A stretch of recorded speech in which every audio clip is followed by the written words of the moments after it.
let me give it a little context, okay? So since today is Guru Nanak Jayanti, and for some time I was reading about Dante. So it sparked this thought in me that what are the probable are there any so similarities between both of them, and why this thing came up, because both preached almost similar things, similar ideas, similar concepts during their lifetime, and so both are revered as philosophers. Let's say Guru Nanak Ji was a mystic as well, and both perpetuated their knowledge through poems or geet, like basically in the form of not literary.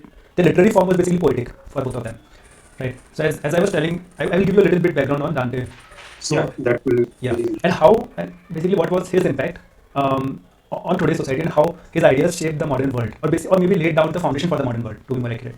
okay. Just explain this little Yes, bit background sure. of the Dante life and then the implications. So he used to live in Italy, and he he spent his life in understanding God, in how to reach God. Okay, so he was living in a society of Catholics at that moment, Okay. and among and before him, the idea that was the most popular one in Catholicism was presented by Augustine. Augustine, yeah, Yes. there is So Augustine's Saint Augustine. ideas were, so I will give you a couple of things, right? So he said that love is an evil force, and he picked some examples that because of love, someone killed someone. He picked some historic examples. So he pointed it out like love was a Okay, motivator for someone to perform evil, and so the ideas of Augustine were very anti spirituality or anti humanity, as in okay. um, So quite against this spiritual world, right? yes, and Dante built upon that, not built upon it. Basically, Dante thought about it, and because that was the most popular idea. So it's like that. Okay, if the world works like, if the God exists in a way that Augustine is preaching, then it didn't make sense to him. So he went on his own journey to understand, let's say, to reach God, and in that process, he wrote the Divine Comedy. Okay, yeah, Divine Comedy. The Divine Comedy, yes. So it was his major literary work, and it is written. It is a poet. It's just poems, Straight. and he wrote it in a language which is popular among the locals, which was Tuscan, Yeah, yeah, yeah. and This is which the is officially similarity. right now the official language of Italy, or let's say the core, that like the core of Mm-hmm. Italian, right? Because the language that was taught by elites, Mm-hmm. those were the ideas that Augustine also perpetrated. That power Okay. is in the hands of elite, or only they can access God or whatever. So he was going against the basic instincts of human, and that's why he wrote for the mass. He was like and that's why like it is being said that he inspired a lot of upcoming philosophers. I guess Kant also, Immanuel Kant was inspired by his Yeah. by This his time. work. So that's why it is being said that he inspired a generation of philosophers and how the society is shaped. Because before him, if Augustine's ideas were, if kept like stayed the most popular one, then maybe like the present would have been a lot different than what it is right now. And Now, yeah, it's that's why very it is being said that, and since right now everything is being inspired like, or impacted by the Western world. So I mean, it is a bad idea to compare their stature like Guru Nanak Ji or Dante's, but like both has their yeah. own impact. Uh, Yeah. Now, upon listening your all ideas, now I can see that there is a lot of similarity there. One was the this challenging the elite dominance. Hmm. Similar thing can be observed in the Guru Nanak Ji's his own teaching. Is this time prevalent language was the Sanskrit, which was majorly spoken and controlled by the elite, Brahminical elite and social, which were in the society. They used to control. So he propagated local languages, regional language, just like in Punjabi, and he comes from a group of the people who are part of the Bhakti movement, kind of it's a movement in India which promoted spirituality and reaching to the God, just path to the God in an alternative way, beyond this sacrificial, you can say ritualistic Hmm. kind of. So we can say that there was one similarity. And second one, which you at the end you talked about that he Dante inspired Immanuel many Kant. later thinkers as well. Yeah. So we can see this similarity as well in this what I can say Guru Nanak Ji's life is because Guru Nanak Ji inspired later generations people. We can say Hmm. Sant Ravidas was there, and even Ravidas Hmm. used to say. I Okay. think Ravidas was the senior to him. But other guru in this Sikhism as all were inspired from those things. Hmm. And Just both to people, okay, finish up. yeah, go on. Okay, okay. The interesting thing is like if you ignore the like if we kept their personal life apart and the impact, if we just look at what they preached, then you will find a lot of similarities, right? Which are, as you already mentioned, they didn't talked about rituals, right? They say that love is the language of God. Basically, through love, through community, you can reach God. Yeah, yeah. And This also there is exact similarity in this tea movement as well. Here, you everybody, most of the people heard about the Mirabai. It was just pure love towards the Lord Krishna. hmm, It's her way of reaching to the God. Okay, hmm. I was wanted to Okay, add the okay, yeah, point. yeah. So, yeah, I mean, if we deep dive, like right now, if we deep dive into their ideas, there are a lot of similarities, uh, and yeah, I mean, both are the most influential figures of of the history of the world, I would say. Even in Uh, like separate, and this is the beauty, like even in living in the very different societies, right? At the different part of the world, while never being in touch with each other or communicated, they all both of them come up with the same idea, and that is the thing that when uh, when people, or let's say those who, the prophetic people who have that prophetic nature, uh, when they come up with the same idea about the society, it feels very, um, it's kind of in a way very mystical, or like how can that happen? Because both, like, this is important because both are living in very different societies and still arrive to the same thing, and maybe this is one of the things that uh, the collective the collective ideas, or the collective you know mind of people at goes or attracts the similar ideas if put it in a if they're on the same path, and both are on the same path of understanding the God beyond the ideas that were already preached. Quite interesting observation you have put out. So I have one question. Uh, uh, can you think of the region behind these things? Like you said that you got perplexed that two different people living in different geography and Hmm. different society Right. able to reach on the same kind of concept and this spiritual path. Hmm. So do you think any theory or any concept or any idea which explain this kind of coincidences? Do you have anything in your mind? For I feel is what I feel is that when a when a human is born, like when they come in this world, they are untouched, right? The man is untouched by any ideas, Okay. and Yeah. um, if you do not give them any structured knowledge, or like feed ideas of a certain kind, they would follow the ideal path for the mind is the one that would be the same thing, Uh, as can in be said as at in a fair point. yeah. So when, like, it's the idea that human suffering is same, like if I put it more in a way that human suffering is same, or the or yeah, one more thing. Okay, apart from the psychological side of things, if you look, civilizations or societies are also mirror of each other, of different world, are a mirror of each other. By what I mean by it is, um, there were similar discoveries that, like, the trade was active at that moment in history, Yeah. right? War was a common thing, like, and elites were there, mythology was there, religion was there. So even with different languages, humans come up with the same concepts to work around with each other, and then the same thing happens in cycle, right? The elites will form, that if elites exploit the marginalized, then marginalized will revolt, or they will find their own ideas. And if they had never been suppressed by the elites, then this would not happen, because this is the normal way, this is the natural way that people are working, like people have a collective, let's say, love, or collective idea of living together. But when this separation happens, the default is that, I mean, it comes as a default setting of a human being. Yeah. So it's the Fair point. society, the similar society, I would say, that pushes both of them to think on the same background. You made a very fair, genuine point here. I have one question on this. Before that, I want to say one point of view which comes to my mind right now. Uh, see, it's a geography things. The India, the land mass of India is peninsula, and the land mass of the Italy is also peninsula. If you know that, in the north of the India, Himalaya is there. Hmm. North of the Italy is separated from the rest of the Europe through the Alps. And for India, India is separated from the Himalaya and this Suleiman and Qithar range in the Okay. Pakistan and Afghanistan border. So that can be said that actually Italy, the society of Italy is very different from the rest of the Europe. A similar thing in India as well. The society of the India is very different from the rest of the Asia. So Okay. we can say that both there is some maybe I'm just No, that presuming I think some, connects with my idea, or with the point that I was yeah, trying to make, that yeah, the let's similarity in the societies, geography also plays a big part yeah, in that's true. that. Yeah. Yeah, I last year I read a book from named Prisoners of the Geography. I'm forgetting the name. It's Tim Marshall. Okay, so in that book, he talked about Middle East, India, Pakistan issue, a lot of geographical, global geopolitical issues. He explained with the lens of the geography. Like the current Russia-Ukraine war is also one of the reasons is geography of the Ukraine.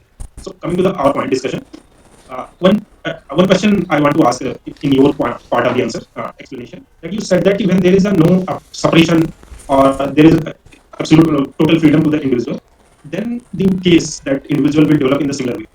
But I don't think this is practically possible in this world there, because there is a one quote from someone that human are born free, but they are chained everywhere.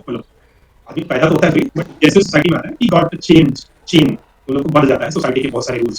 So how I मतलब this So question coming to the that mind. is a very good point. And if you see, if the society who is training the individual is same, that is the thing, that every civilization or every society carries similar traits among each other. Like sorry, carries similar traits between each other, and they somehow fall into same structures, right? There, although the only difference is that some societies are more aggressive, some societies are more peace loving, right? And that happens because of geography, as you mentioned. Recently, Yes. I discovered this, that uh, when there were four major societies or civilizations, I would say Egypt, Mesopotamia, Indus Valley Civilization, and China. Yeah, Great Kingdom of East used to be called as the Right, China को बोलते थे Great Kingdom of the the East. Great Kingdom of the East. Okay, so Great Empire. with all four of these civilizations, Uh, uh, again, all list, uh, fell, like all empires. Sorry, uh, just list all the four again. Sorry, okay. I missed this one. So I was saying that the four major civilization of the past, Egypt, Mesopotamia, Indus Valley Civilization, and China, the great what you say, the greatest empire of East or Okay, something. actually, let me correct Okay, myself. Actually, in contemporary to Indus Valley civilization, I have not heard this Great China civilization. Great China is considered this Middle Ages, you can say the Middle history. Right? okay, So okay. So for now, let's say and it was let's China. It's China. Basically, the China yeah, geography. yeah, So all of them were very flourishing empires, but they all fell down, right? yeah, And there is this man, Genghis Khan, who conquered a lot of area, conquered, yeah. It's right, right. during the 14th, 15th century Yes, yes. medieval history. So why do empires fall? If you think, when they were working so efficiently, why do they fall? Mm. And You're asking me this question, or you are it's going more to of a explain this? rhetorical, but if you want to add, then you can also add to this. Yeah. If I can say that well, there can be multiple factors.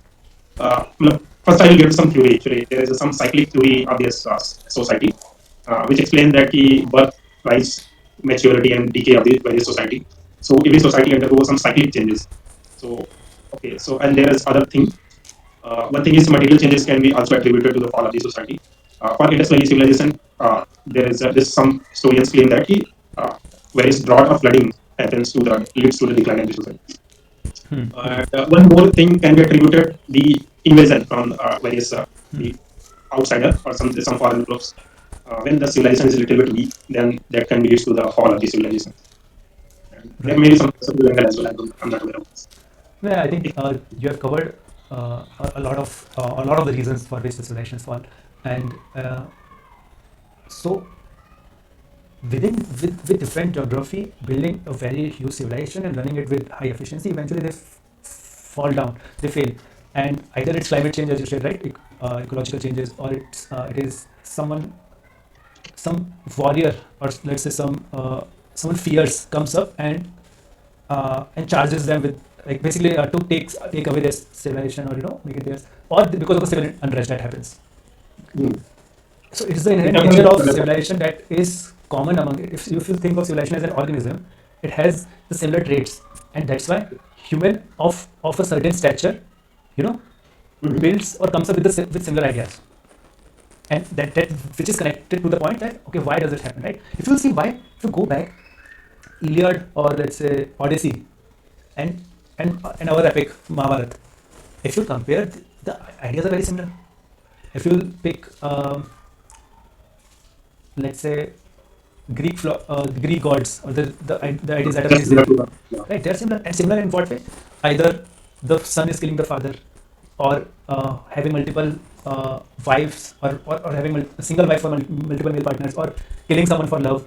So these are the human traits that were common. So similar mythology got built. I mean, all of this is just we are saying as ideas and concepts, and we don't know for sure what happened. But what the historians have found out is that these things are common. These things were common during that, and if they were not common, they happened at different times of century. So let's say if you date back, Mahabharata is way older, like 1,500 years older than, let's say, Odyssey. But a lot of things were common, like 14 days. If you, I'm not sure, I'm not a historian, but if you see, they will find a lot of similarities, and that's why things happen. People come up with similar ideas. It's just the different ages that they come up with the similar ideas. That could be the difference. You made a very interesting observation that actually I'm not aware of the Iliad and Odyssey, so I'm not going to comment. But I think, yeah, you made a very fair point. Various civilizations have similar kind of attributes. We can say that they have similar kind of religious ideology, similar kind of scriptures, and this kind of things we can say. So yeah, it's a fair point. So can you think this coming to the Dante point, which was we started with the Dante. So in the contemporary times, like what first explain what are the major teachings you know of the Dante, and what are the significance or implications in the current society or world you can say. You can say anything. That's so very tough. So you have asked the toughest question. I will say that I am still reading Dante. No, no, I yeah, have just started. I have a I will. I can add examples if you explain me the points, sure, major points of this theory. sure. Um, let me One think. was the simplicity of the this spiritual religious. First, let me recall those points which we already discussed. One was the simplicity, like he challenging the elite way of reaching to the spiritual bliss, the highest form of the this liberation kind of thing. He accepted the love, so that can be what I am thinking that can be attributed to the contemporary this mindfulness and various this art of living kind of things, where people have encouraged to go for the personal salvation through alternative means kind of thing. Other point you raised, I think I think I would add that he gave, although he gave a very universal idea, it was through a Christianity point of view. So in his poem, he uses he picks like Jesus, Mary, right, and he, I think, centered his work around Mary, not Jesus, even though Jesus was considered as God. So he said that don't see Jesus as redemption, or redemption of sin or something like that. Think of Jesus as someone who is a reflection of the sin that is in society, on something on those lines. So he changed. So everyone around him, he wrote it for the people of his society. So everyone around him knows Jesus. Everyone around him knows Mary. So he had to put his ideas in the context of those people. So if you ask me from religious perspective, current Catholics maybe can, not Catholic, but basically the Christians who follow Christianity can give better idea on how Christianity is viewed differently. Like if you go in depth on it, right? And if in terms of modernity of the world is shaped by a lot of things. It even, I think it is said that shaped by Islamic ideas in a way of God is everywhere and all of that, right? Even though, like I'm stretching my point, I know, yeah, but the point is that the current the modernity, concept of modernity yeah, is is very much impacted by, like, if let's say Christian values had been followed, then the world would have been very different. But since, like, the original Christian values, but then it got evolved, then um, I would say the idea that that we are the divine being, right? So for us, even like Vedas or Upanishads might have told those things, and the other philosophies that came after that were based on Upanishads. But for them, his work was the major impactful work that gave the idea that the divine is within us, and yeah, and there is God, but it cannot be reached through any rituals, and love is the only way that we can all connect with each other, because the divine is within us. So if you have to listen to yeah. yourself, you have to be very true to yourself and understand. And it gave the idea or raise to individualism in a way, but not the way that it is being perpetuated right now. Right now, individualism has become self-indulgence of thing that I'm an individual, I need to stay away from the society, right? Don't do anything to me, and I want to keep myself happy. That was not the point of, like, individualism, to keep themselves happy. It's about understanding the divinity within ourselves and doing good for the Yeah. society and with the society, basically. I I think think there is something on these lines. one philosophy in India that एकात्मवाद कि इन मतलब जीव and परमात्मा in the same मतलब ब्रह्म Hmm. ये अहम ब्रह्म करके आता है there is a Yes. तो अहम ब्रह्मास्मि क्या मतलब कि ब्रह्म मेरे अंदर ही है मतलब we have to look inward to reach to the Brahma kind of things. Right. That's very So good. But I yeah, think Buddhism was built on that. Yeah. yeah. Actually, I was coming to this thing. Most of this philosophical debate, you can say ethical debate surrounding to any religion, a lot of things found their origin in the Buddhism. Like Buddha's teaching were some of the act as the foundation. We can, if you look at, actually, I'm not aware of the European history, so I will take example from the Indian history. If we look this, uh, I talk about this Bhakti movement, let's say Shankaracharya, uh, and this Guru Nanak Ji, Mirabai, Kabir. These people always has some kind of outlook to improve the lives of the common man, improve the challenge the existing authority, which is generally turns into exploitative in nature. So all those things comes from the Buddhist teaching, like the focus on individual, focus on the right conduct, right action, right livelihood. There's a strong mark in the Buddhism. Right. So, I have a question. yeah, I have a follow-up question to that. First, finish up your thoughts. Yes. yeah. But I'm not going to say that the exact teaching of the Buddhism is being followed here. But yeah, most this is, I think, ethical conduct in the most of the religion has some kind of similarity. We can say that. And the earliest this conduct, those person who, yeah, religion, yeah, kind of idea which propagated this kind of things, ethical conduct. First one was the Buddhism in the this known history. We cannot say that about other. Yeah. Possible. And I think what I was about to ask you was more around, um, yes, uh, there is one thing that I never understood or trying to understand right now, which is Buddhism puts you in a place of becoming a saint or preaches the absolute idea of becoming a saint, which kind of alienates people because they feel like, okay, I have become a saint, but others are not. So how to live a life, right? How to go in and actually live? Because the ideas were too idealistic to put it in a way, right? And with Western philosophy, I don't know, but it doesn't seem like that because I'm not a very good scholar on Western philosophy. But what if we see, just look at their society, there are no saints there. They are mostly thinkers, right? Yeah. Their philosophers are there, but they are no saints who has renounced the world. So renunciation, if to put it in a better way, uh, what is that difference? That difference is very starking, and that's why um, Sikhism in a way, in that way, did very well because I think now, okay, now when talking about it, I got this idea that Sikhism talked about the community. Okay, let's say Dante, if we stretch it a bit, maybe also talked about approaching everything with love, right? Because there is a divinity in yourself. That's why. But Buddhism went on the path of renunciation, that there cannot be any way to deal with the society because society will get evil, and evil will always live there. So you have to renounce it to find the eternal peace within yourself. And No, you are a little bit wrong here. I have to correct you. maybe yeah, correct. Initially, like the Buddhist teaching was not the any during the life of the Buddha, and we can say the 200, 300 years later on. Buddhism was not about any this monastic religion kind of thing. It was just a teaching which teaches the ethical living to the everybody. And there were certain people who wants to explore, go a little beyond the spiritual journey. People, Buddhist literature call them bodhisattva. Okay, so these bodhisattva, we can say bhikshu and bhikshuni, they usually renounce the word, not the entire society used to renounce. Because if, let's say, let's assume your argument in the society, this Buddhism promoted renunciation. So how can a religion survive for the 1,000 years? So it's I think counterintuitive argument for this kind of thing. Buddhism started around 600 BC here, and the decline, major decline can be seen this during the 5th century, 6th century CE. So we cannot say that Buddhism teaching, Buddhist teaching are extreme. Actually, there was one when we compare Buddhism and Jainism teaching of the Buddhism. So we used to we study in the civil service preparation. The Jain people are little bit they practice little bit extreme kind of thing. Buddhists always promoted a madhyam marg, like a follow middle path. Do not indulge in the extreme of the anything, not the extreme materialism, not the extreme spiritualism. So yeah, in that sense, Buddhism was a little bit balanced religion, but somehow it declined due to the one of the major reasons for anything decline is the economic base. If any society, anything, any person, if that his decline can be claimed, there one among the all reasons, economics It's one of the can be common said. reasons. Basically, Yeah, economics is a yeah. theme, right? That is common. But yeah, coming to your point, the European society or this Asian society, you want to say that in the European society, we do not find many spiritual figure, and we can say they're perfect like figure, saint like figure. There are a lot of thinkers, but they are not attributed to, they are not considered as the god or demigod. But in the Asian society, we can say, and especially in the Indian subcontinent, this mystic saints often considered as the god and all. And I don't know what's the reason, because when Islam came here in the Indian subcontinent, Islamic saint become the place, their dargah become the place of worship.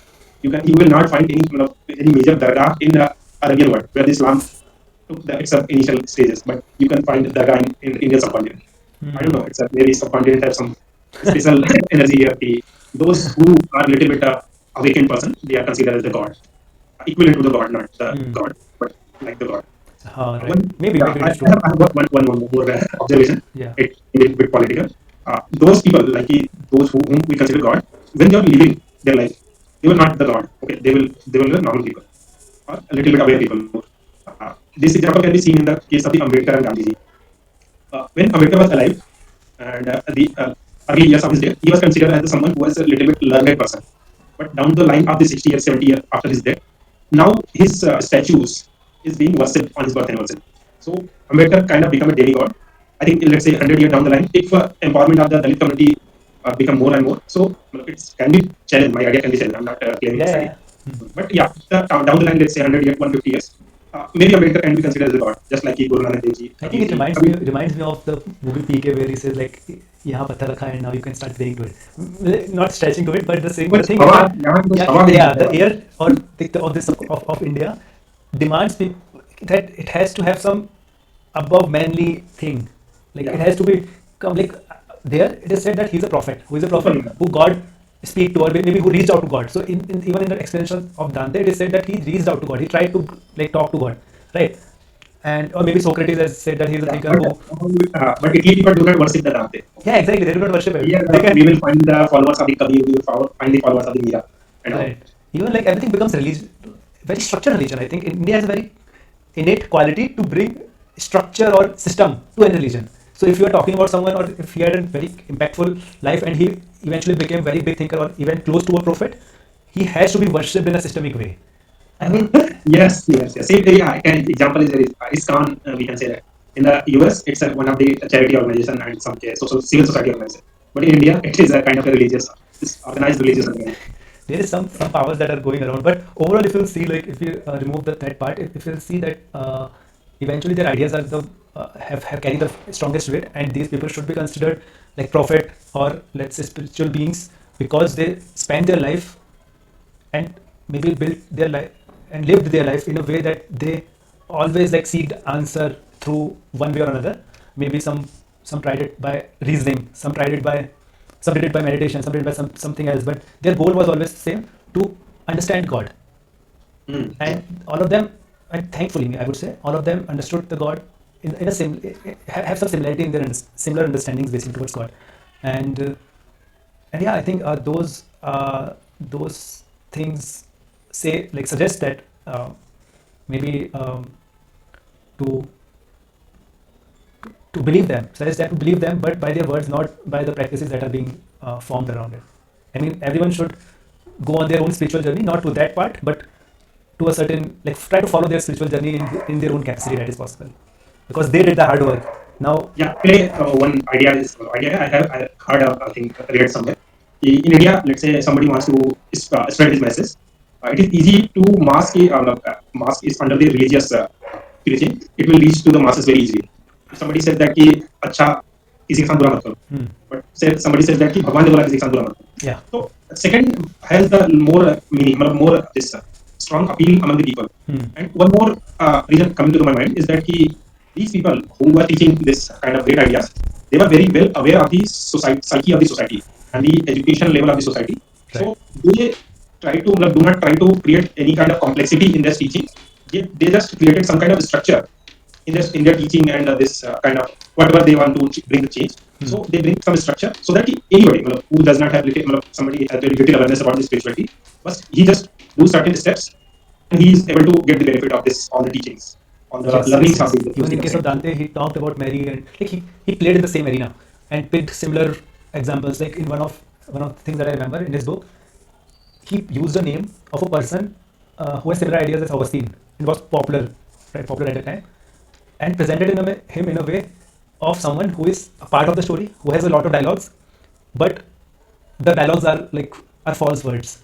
So indirectly saying that that guy who preached that might be incorrect. So even to perpetuate his ideas to the locals, he had to play around the ideas that were already acceptable to the people, so that his new ideas can be digestible in a format. I think which is a very smart thing, as you mentioned, right? The same thing. Yeah, let me let us bring to conclusion to our discussion. So Do you see any sign in our society there the teaching of these great people is can be implemented in common day, everyday life of the young people and individual? Any Um, this let's say Gen Z people, what they right. can learn from these great people? I mean, the only way to learn from these people, what I understood, is to read their work. That's the only way. They have to build the courage to go on their own, to seek their own curiosity. I will tell you why. Because religion. This is important because religion is common uh, to all men, even those who are atheists. By the nature of religion, they are worshipping something else. They are worshipping the idea that we are here for no reason at all. Let's say there is no God and man is the only God. That's it, who can do things. So if we remove the idea of mythologies and religious practices, if we just look at that, everyone is seeking meaning. Everyone is seeking the purpose, and for that they are building their own ideas, right? Some are worshipping consumerism. Some are worshipping, let's say, Minimalism, tourism, nihilism, capitalism, right? All these are ideas, and these people don't have any religion, but their ideas carries the most weight. So for Gen Z or for young generation, read great books. Read books of the past. Read books of the philosophers who have been early, even their variations, some form or something. But yeah, do that, and that only can bring the overall understanding of the world. They are frustrated. Like I interact with my cousins, and they are frustrated with the Hinduism or the religious practices and all of that. Right, but that okay. frustration has to be resolved not by complaining, but by reading and understanding the things. Okay, let me ask you, since you raised that, make a point that Gen Z or the young people should go for their own journey to read about these great personalities. So, can you suggest a few recommendations, let's say scholar name or book's name, any idea, which you find interesting so that everybody should know about this? Okay. Um, I think one is for me, Guru Nanak Dev Ji is a must for the people, and Kabir Pant Ji is these people has hmm, the life of and later stages of the Vivekananda. These three people hmm. for me. True, true. So I'm just asking your opinion. I read about Guru Nanak Ji, and in my curiosity, I explored through ChatGPT. I asked about his life. I asked what he preached, right? And for Buddhism, I read this book that was written by Dr. B.R. Ambedkar. So recently, I got to know that he built his own variation of Buddhism, right? Yeah, uh, it's called Neo Buddhist. Yeah. yeah. So even though it's not the one that, but the ideas were similar. But it got me curious to understand the view from that perspective, right? So there is no absolute truth, but you have to read these great people, and then eventually you will find some understanding, and and after reading enough you will find that there are some similarities, and those similarities can be adopted, right? If you're One interested in question. Western world, then you can read, let's say, Immanuel Kant's work, and if his Yeah. books are very heavy, then read their essays. At least get introduced to the ideas of what they were preaching. Yes. Means can be anything like a book, internet articles, essays can be. But yeah, one thing I want to know some names. Like you said that Buddhism. Socrates. Other things, Guru Nanak Dev Ji, Socrates, Socrates and Immanuel Plato, Kant. basically. Plato has only written, like, published every Socrates idea. So Plato, basically, and So Immanuel Kant, right? And I think Dante, for sure. I'm also warming myself up to read his book, and I know it's tough, but I mean, at any stage of life you have to read. So that's there is no end to there is no actually age limit to this yes, learning now. yes. So let me bring one more question to you. Do you see any contemporary famous figure which have some kind of caliber to become this kind of philosopher and teacher? Well, I'm just bit, want to know. I'm not want to exact answer on this Yeah, question. yeah. Do I you think heard that or listen to anyone? Anyone? I think they should start with like let's say Naval Ravikant. Okay, I would See, say my this. question is, let me ask you.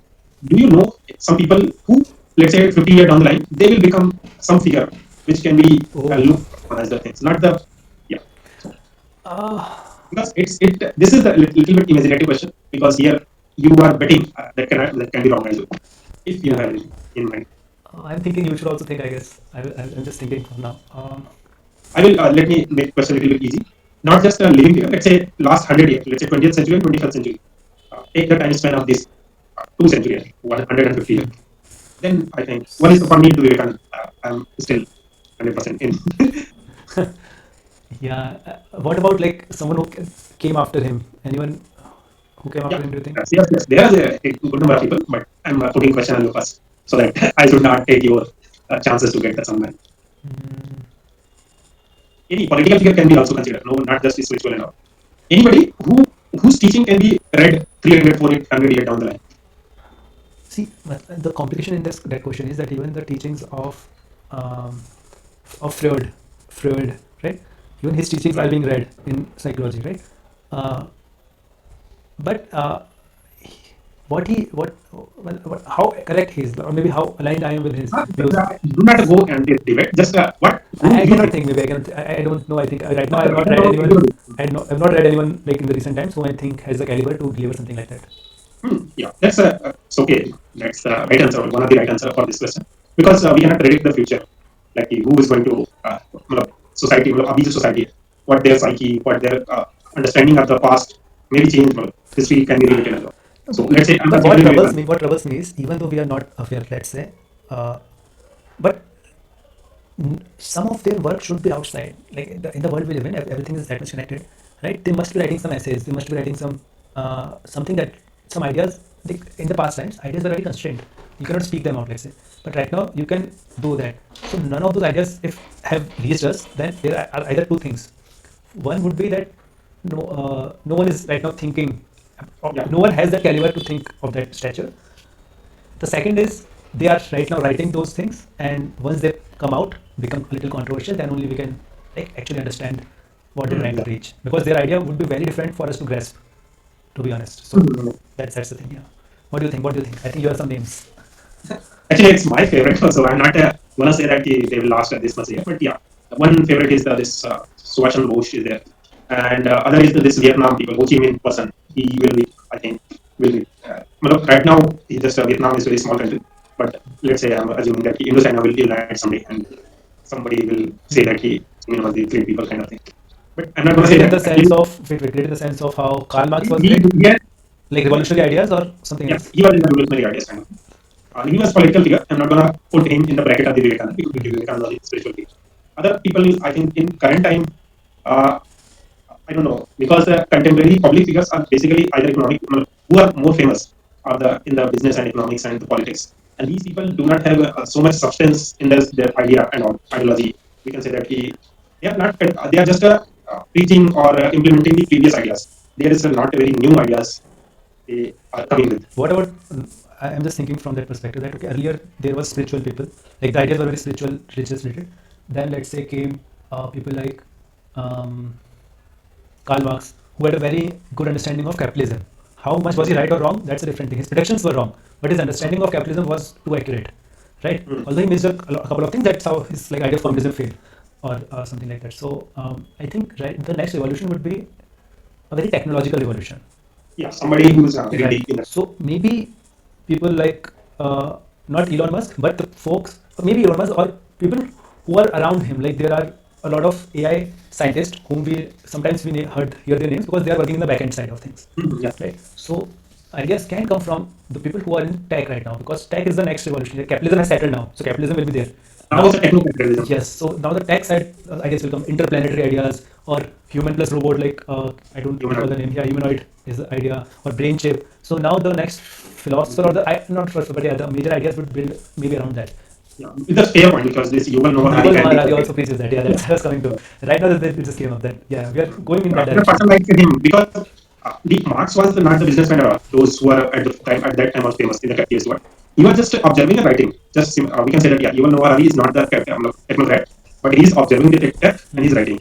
So yeah, you made a very fair point, very compelling argument on this. So yeah, we can now conclude our discussion right now. All So right, I think we gave so a